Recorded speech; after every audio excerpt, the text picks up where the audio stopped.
brought to you by Physics Wala.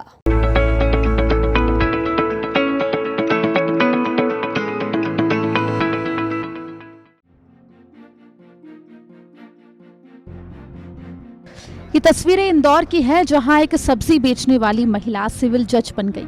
दरअसल civil जज बनी अंकिता के माता पिता सब्जी का ठेला लगाते हैं और जब समय मिलता है तब अंकिता भी उनकी मदद के लिए ठेले पर आ जाती है। अंकिता ने बताया कि न्यायाधीश भर्ती परीक्षा में 3 बार नाकाम होने के बाद भी उनकी निगाहें लक्ष्य पर टिकी रही और चौथी बार में उन्होंने इस परीक्षा को पास करके वो सिविल जज बन गई। उन्होंने मुझे वो पहले तो शॉक्ड हो गए थे, फिर उन्होंने मुझे हक करा था। कंटिन्यू उन्होंने मुझे बहुत देर तक हक करा था और वो उसी टाइम रोने लग गए थे। किस तरह से आपने इसकी तैयारी की थी और कितना मुश्किलात भरा आपका ये सफर रहा? तैयारी मैंने इसकी अपनी LLB कंप्लीट होने के बाद कर ली थी स्टार्ट, फिर इसके साथ में LLM भी चला मेरा और इसी बीच मैंने तैयारी भी करी थी। कौन सा अटेम्प्ट था ये मेरा 4th था, 3 बार मेरा नहीं हुआ था, 4th में मेरा हो गया। आपके माता पिता क्या करते हैं? मम्मी पापा सब्जी बेचते हैं वो। तो किस तरह से उन्होंने आपको पढ़ाया? क्योंकि अभी देखा जाता है कि बच्चों को जो गरीब तबका होता है वो बच्चे को पढ़ाने में थोड़ा असहज महसूस करते हैं, तो आपको कितना सपोर्ट किया माता पिता ने, शिक्षकों ने और यहाँ तक पहुँचाने में? सबसे जैसे अगर हम देखें तो सबसे ज़्यादा सहयोग तो सरकार का है, क्योंकि मैं ऐसी कैटेगरी में आती हूँ तो मेरी जितनी भी पढ़ाई हुई थी वो सब स्कॉलरशिप बेस पे हो गई, तो वहाँ से एजुकेशन तो मुझे एक तरीके से कह सकते हैं कि बहुत सपोर्ट मिला था। वहाँ पर एग्ज़ाम फॉर्म के पैसे ज़रूर लगते थे, बाकी मिल जाता था स्कॉलरशिप से।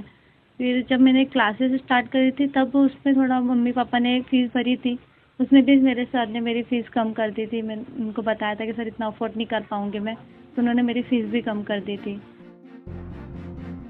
बिटिया के सिविल जज बनने से माता पिता बहुत खुश हैं। अंकिता के पिता अशोक नागर ने कहा कि उनकी बेटी एक मिसाल है, क्योंकि उसके जीवन में कड़े संघर्ष के बावजूद उसने हिम्मत नहीं हारी।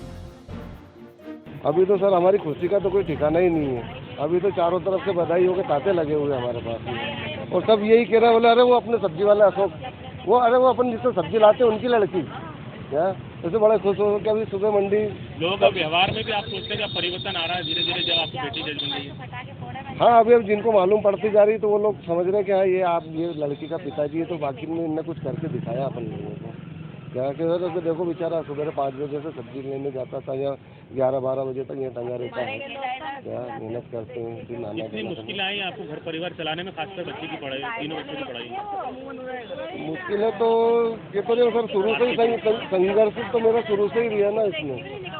नहीं, देखो लड़का लड़की बराबर ही रहते हैं लाइफ में। कभी ऐसा नहीं सोचना कि अपन लड़कों को ही पढ़ाएं, तो मैंने लड़कों को भी पढ़ाया, लड़कियों को भी पढ़ाया, और वो ज़रूरी भी है।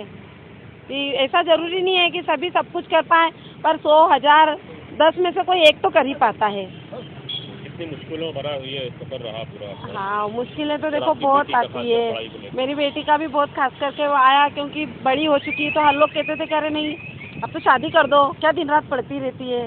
पर मैंने कहा नहीं, उसको पढ़ना है, इसीलिए कोई शादी नहीं, उसको पढ़ना, उसके जीवन में जो करना मैं उसको करने दूंगी। अंकिता नागर ने सिविल जज एग्जाम में SC कोटे में 5वां स्थान हासिल किया है। तमाम कठिनाइयों के बाद भी अंकिता ने हिम्मत नहीं हारी और आखिरकार अपना सपना सच करके दिखा दिया। इंदौर से धर्मेंद्र कुमार शर्मा की रिपोर्ट, MP तक।